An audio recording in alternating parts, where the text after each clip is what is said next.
LordOfPondtail here, but you can call me Pond, and welcome to my first video for Rise of Empires Ice and Fire.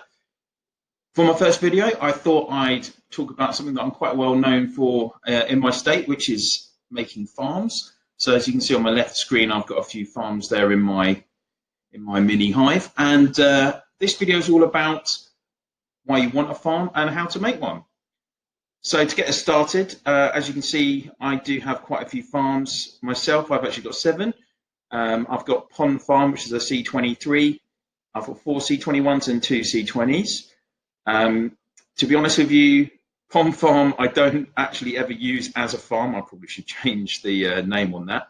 But I just started growing it after a few months, and I just started hitting the other accounts and leaving that to grow naturally itself. So that's currently nearly ready to move up to C24 in the next couple of weeks, and I've just run with it and trying to see what I can do with it, hopefully get it up to C25 and T9 so that I can help my alliance.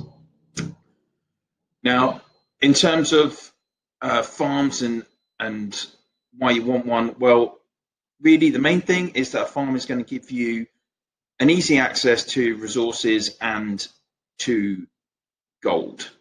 So everyone knows in the game you're always going to be struggling for gold and iron. Those are the 2 main things that people find are difficult to come by. And having a farm is just an easy access to those things for your main accounts. Now, as you can see, like for me, I've got the 7 farms and the 6 that I actually raid from. And I'm a regular player, I'm on probably multiple times during the day. But you have to decide how many farms that you're going to make kind of to fit the frequency that you play the game. So, if we look down beneath me on the map here, Gunzo, he's got a nice little C20 there, and then he's got a smaller C16. And Sergeant has got, again, a C20 and then a C19. And if we have a little rumble around here, we'll probably find some more. There we go. So Faya Khan, he's got 6 farms there. Looks like they're all 15 to 18. So how many you choose is really up to you. And I've seen if you're a casual player, then obviously 1 or 2 is absolutely fine. If you're a bit more regular like me, then you're probably going to want to go for 5 or 6 farms. But I have seen the hardcore players in older states all with even up to 20 farms. So it really is what you can manage with the time that you have available. So some of you may be thinking, oh, I don't have time to build a farm. I don't play much on the game. Well, actually, but for those of you like in the early states, when I first started, the first couple of months I was playing, I didn't think about having a farm either. And I was completely oblivious to how even to make one, which is one of the reasons I thought it'd be good to start with this video on the channel. But when I met more players and I moved into a more experienced alliance, I started hearing from other players who were ahead of me that really having a farm was a key part of progression. And now a lot of the players from that original alliance, we've all got farms, whether it's 1, 2, 6, or 12 even. So, and what you have to think about is in those early times when you're playing on the state, how many times are you looking around several hundred kilometers from your castle, and you're trying to just find something to hit even, and then you've got probably it's going to take your T6, T7s like 7 or 8 minutes to march there just for one hit, and you're actually, before you know it, you're actually spending quite a lot of time trying to raid in state when you could be using that time to develop a farm. Another reason to have farms is in terms of the alliance. So farms are a good way of helping your mates out in your alliance. I regularly allow my fellow alliance members a chance to hit some of my farms if they need some resources to upgrade at either a big building or a castle level. And as we all know, a key thing in the game is actually keeping close to 100 people active in your alliance and developing and enjoying the game. So by having those farms there, and if you're generous and willing to cooperate with those around you, then yeah, for sure, you should definitely allow your fellow players to get some resources from you if you've got them available. And the other thing with farms, for those of you that are already playing in Reign of Chaos, you know that they can provide protection to you by having their own alliance centers on the edge of where the main alliances are in your state, and building those tiles. You're going to make it harder for people to attack you. And when you get to Eden, they're going to give you access to more points on the Eden map as well. In terms of the states as a whole, generally as well, if a state has NAP, then they will allow at least one farm alliance to be underneath the main alliance and protected in that NAP as well, so that, you know, Monday to Friday, you can actually grow your farms peacefully and get the most out of them. Talking about the state, farms are actually going to improve your state as well. They're going to allow, if you've got farms and you're hitting your farm instead of going and raiding other people, then you're going to allow those other people to grow. You know, I'm sure we've all had it. You're starting up and you're getting hit randomly, waking up, logging into the game, and you've been hit 3 times overnight, and all that are resources you were trying to save to, you know, upgrade a building or something. It's gone. So if you've got farms and people are actually just raiding from their farms, you're going to allow more people in your state to grow their castles. They're going to enjoy the game more, and in the long run, you know, this game is really as much about strong alliances as in tandem with a strong state. So it's really worth investing in that. They're going to help, farms can help contribute towards points in Clash of Province as well, and they're going to increase the numbers in each type of class, which can help you develop through the state chapters.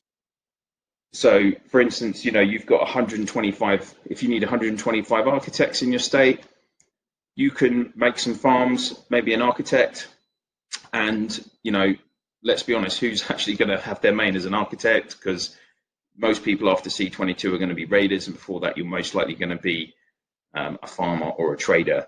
So farms are a really good way to get those architect numbers up in the state so that you can move through the chapters for the national quests as well.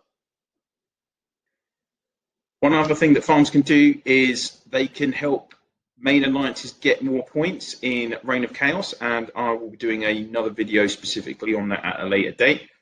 But there is a little bit of a trick that you can do to just get the farms to have enough stone so you can donate, get your 10k from a stone donation. So keep an eye out for a video on that from me soon.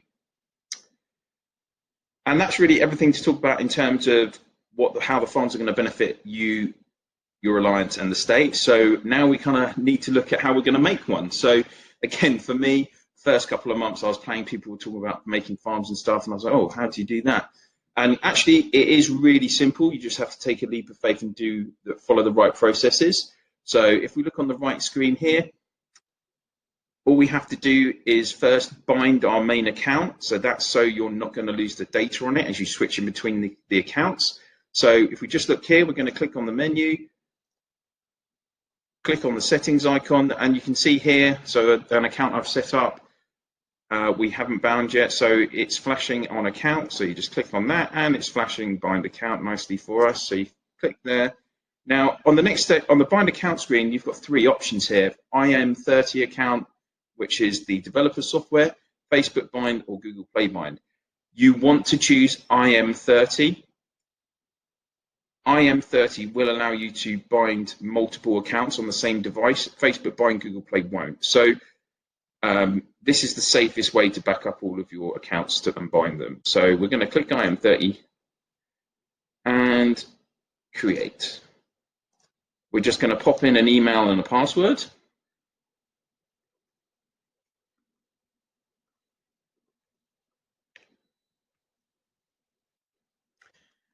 And in terms of the emails, now I would suggest that you choose, you set up your own specific email for this account.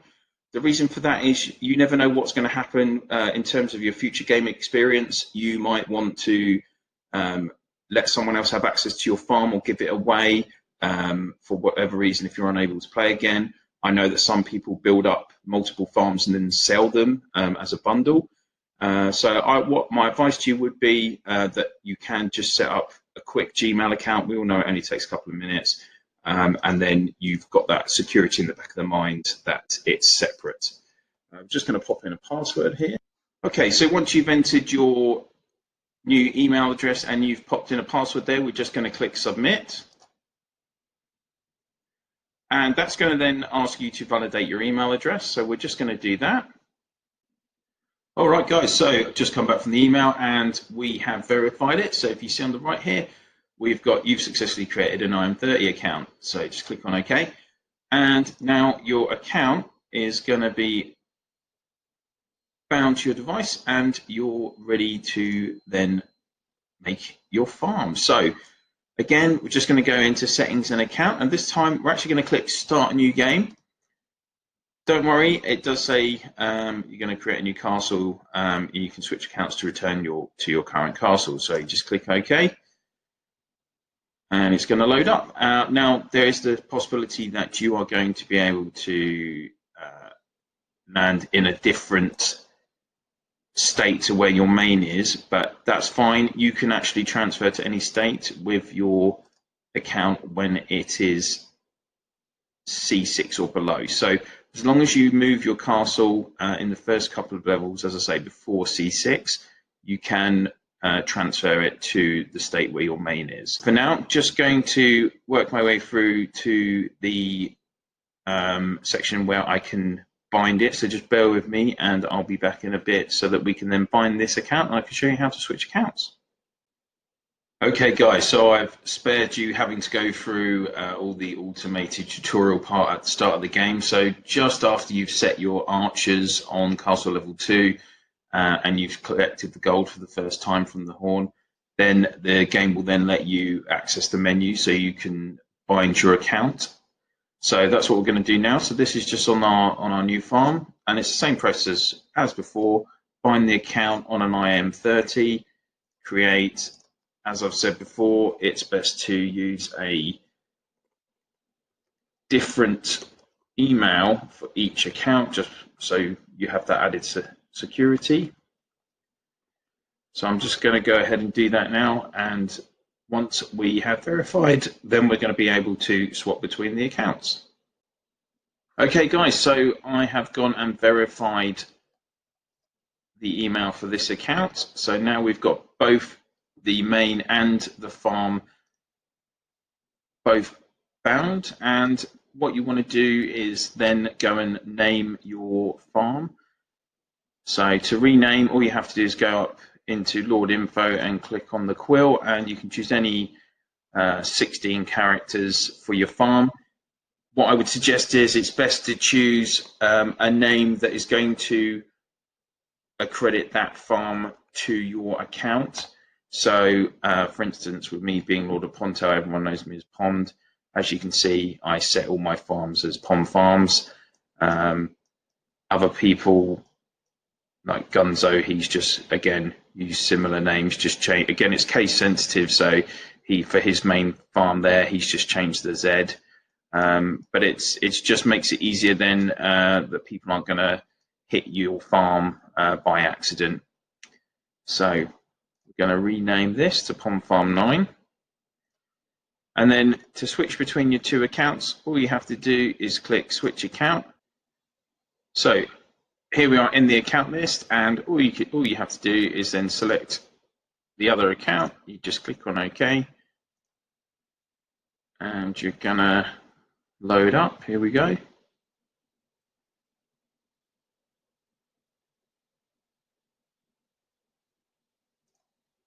And that's it. You're going to be back in your account, and then you can basically just go through that same process. Menu, settings, account, switch account, IM30, and just switch between however many accounts you have. So I know, for instance, on mine, I access friends' accounts as well if they want me to look after their accounts. Plus, I've got all 10 of my accounts. So I'm not aware of any limits of how many accounts you can have on one device. Certainly, I use an iPhone, and as I say, I've got probably around 15, 16 accessible accounts on that. And with the other people with 20 farms, etc., I don't think there's a limit of how many accounts you can have on one device at the moment. So that is how you make a farm and why you want one. I hope you've enjoyed my first video tutorial for you guys, and I'm looking forward to doing lots more content in the following weeks. Please do remember to like, subscribe, comment, and follow my channel. And I hope to see you again soon. But for now, I'm out. Bye.